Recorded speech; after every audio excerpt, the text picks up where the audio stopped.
Hello, good morning दोस्तों। जय हिंद, नमस्कार। आप लोगों का हार्दिक स्वागत एवं अभिनंदन बंदन है आपके अपने YouTube channel double A academy. तो चलिए मेरे दोस्त, हम लोग अधीनस्थ न्यायालय की अगली कक्षा देखते हैं। और अधीनस्थ न्यायालय की अगली कक्षा अब जो देखने वाले हैं राजस्व न्यायालय में देखेंगे।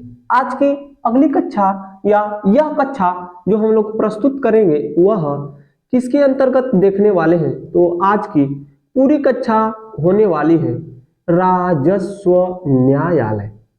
किस पर होने वाली है? राजस्व न्यायालय के अंतर्गत होने वाली। चलिए देख लेते हैं। राजस्व न्यायालय का कार्यभार जो देखने वाला होता है वह कैसे प्रस्तुत किया जाता है या कैसे होता है, आइए देखते हैं। राजस्व किसे राजस्व न्यायालय किसे कहते हैं? तो जिसके अंतर्गत राजस्व का मामला देखा जाता है या राजस्व के मुकदमे प्रस्तुत किए जाते हैं उसे क्या कहते हैं? राजस्व न्यायालय। जिसके अंतर्गत राजस्व के मामले प्रस्तुत किए जाते हैं उसे क्या कहते हैं? राजस्व न्यायालय। ठीक है। राजस्व न्यायालय का जो आपका मुखिया होता है वह राजस्व बोर्ड होता है। राजस्व न्यायालय का मुखिया क्या होता है? राजस्व बोर्ड। राजस्व बोर्ड होता है। इस राजस्व बोर्ड के नीचे कौन आता है? तो इस राजस्व बोर्ड के नीचे कोई उपस्थित होता है तो उसे क्या कहते हैं? तो राजस्व बोर्ड, पहले समझिए, जो आपका राजस्व बोर्ड होता है यह राजस्व बोर्ड का राजस्व न्यायालय का मुख्य अधिकारी कह लीजिए होता है। ठीक है। तो आपका राजस्व बोर्ड के नीचे कोई आता है तो राजस्व बोर्ड के नीचे आती है कमिश्नरी। राजस्व बोर्ड के नीचे क्या आती है? कमिश्नरी आती है। ठीक है। राजस्व बोर्ड के नीचे क्या आती है? कमिश्नरी। आइए समझिए, जो आपका राजस्व बोर्ड होता है यह प्रत्येक राज्य में एक होता है। यह प्रत्येक राज्य में एक होता है। जो आपका राजस्व बोर्ड होता है प्रत्येक राज्य में एक होता है। ठीक है। और जो आपकी कमिश्नरी होती है, जो आपकी कमिश्नरी होती है तो राज्य में कई हो सकती है। आपकी कमिश्नरी तो राज्य में कई हो सकती है। आपकी जो राज्य में कई, जो आपकी कमिश्नरी होती है राज्य में कई ठो हो सकती है, लेकिन राजस्व बोर्ड क्या होता है? राज्य में एक। राजस्व न्यायालय किसे कहते हैं? तो जिसके अंतर्गत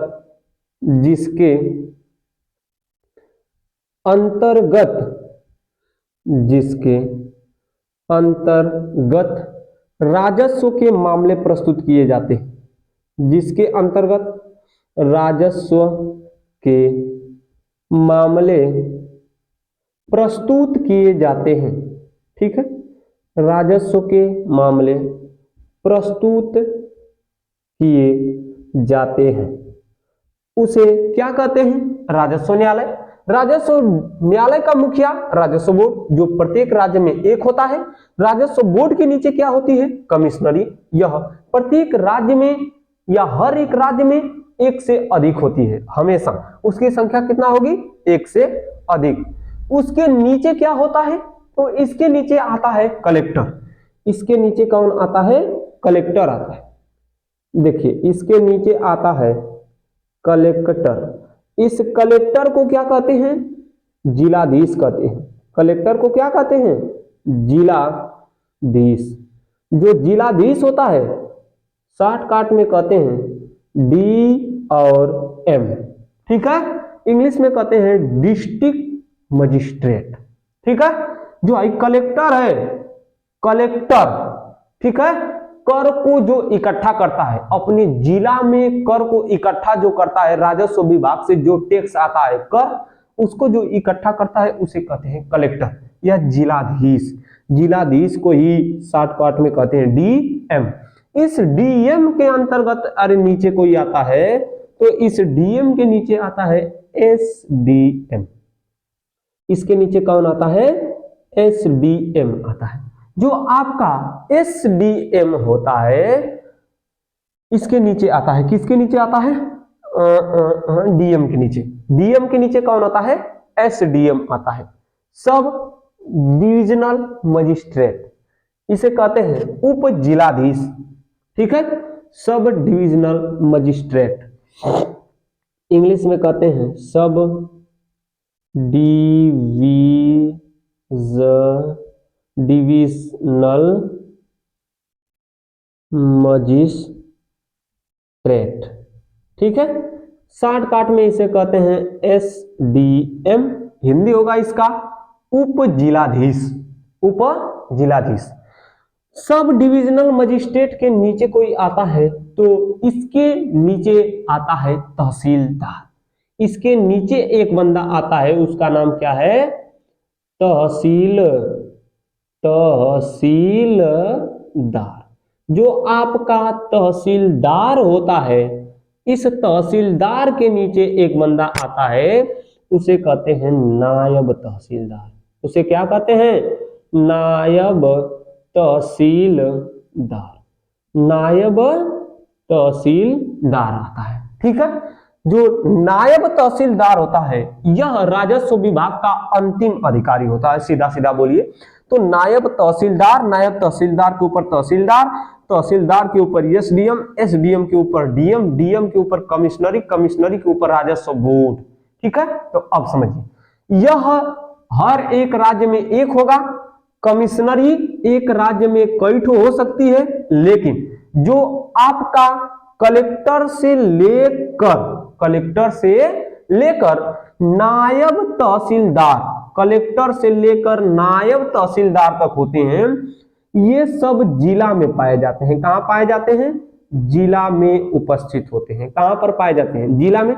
कह सकते हैं कि जिला का कार्यभार देखने का काम कौन करता है, कलेक्टर, सब, हाँ कह सकते हैं डीएम, एसडीएम, तहसीलदार, नायब तहसीलदार, इतना तो आते हैं राजस्व न्यायालय या राजस्व बोर्ड के अंतर्गत। आशा करता हूं कि यह समझ में आया होगा।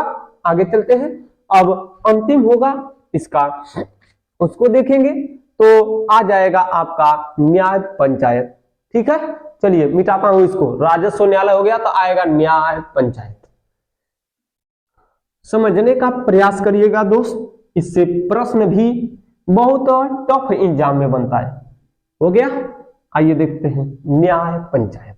जो आपका न्याय पंचायत है इसके बारे में क्या देखेंगे, तो यह न्याय पंचायत जो होता है आपका, क्या होता है भैया, न्याय पंचायत, आपका जो न्याय पंचायत होता है यह कहां पर काम करता है, तो यह ग्रामीण स्तर पर बनाया जाता है। किस स्तर पर, ग्रामीण स्तर पर बनाया जाता है। जो आपका न्याय पंचायत होता है यह किस स्तर पर बनाया जाता है, ग्रामीण स्तर पर। यह इसका कार्य क्या होता है, तो छोटे मोटे या लघु वाद, छोटे मोटे दीवानी एवं फौजदारी मुकदमे को देखता है। छोटे मोटे दीवानी और फौजदारी, छोटे मोटे दीवानी और फौजदारी मुकदमे को देखने का यह क्या करते हैं, काम करता है ग्राम न्यायालय या न्याय पंचायत। अच्छा, कहां तक यह देख सकता है, 500 रुपए तक। कहां तक देख सकता है, यह 500 रुपए तक का यह मुकदमा देख सकता है। कहां तक का मुकदमा, 500 रुपए तक का क्या कर सकता है, मुकदमा देख सकता है। लेकिन 500 रुपए का तो मुकदमा देख सकता है, लेकिन यह जुर्माना कहां तक दे सकता है, तो 250 रुपए तक का जुर्माना दे सकता है। कहां तक का जुर्माना दे सकता है दोस्त, 250 रुपए तक का जुर्माना दे सकता है और 500 रुपए तक का मुकदमा प्रस्तुत कर सकता है। कौन, न्याय पंचायत। ठीक है, यह किस स्तर पर काम करता है, ग्रामीण स्तर पर काम करता है, और यह छोटे मोटे दीवानी और फौजदारी दोनों प्रकार के मुकदमे को देखने का काम करता है। ठीक है, अच्छा, जो आपका हो जाता है न्याय पंचायत, यह तो हो गया।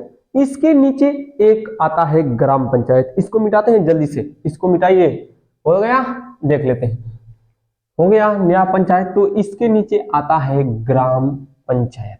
आइए देखते हैं ग्राम पंचायत। तो ग्राम पंचायत काम क्या करता है, अगला वाला पढ़ेंगे दोस्त, ग्राम पंचायत।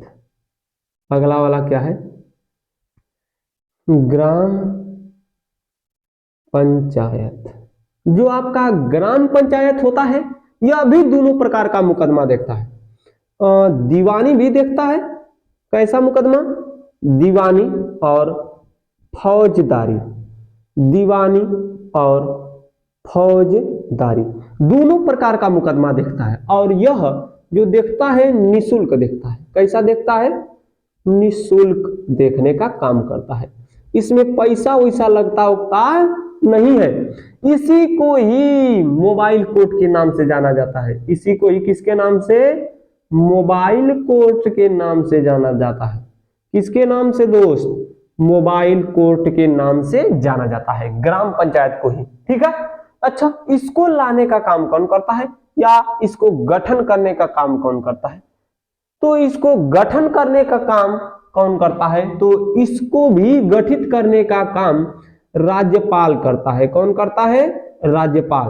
तो राज्यपाल अपने मन का कहा कि मोबाइल कोर्ट का गठन कर देगा, इसको भी राज्यपाल गठित करता है, लेकिन हाई कोर्ट की सहायता से। इसमें भी एक कौन होता है, इसमें भी कौन होता है, तो इसमें भी एक न्यायिक अधिकारी होता है। क्या होता है, इसमें भी एक न्यायिक अधिकारी होता है, इसमें भी क्या होता है, एक न्यायिक अधिकारी होता है। अच्छा, इसकी कुछ शक्ति है कि नहीं है उसको देख लेते हैं। जो आपके न्यायिक अधिकारी की शक्ति क्या है, तो आपके जो न्यायिक मजिस्ट्रेट था ना प्रथम श्रेणी का, उतनी शक्ति इसके पास है, ठीक है।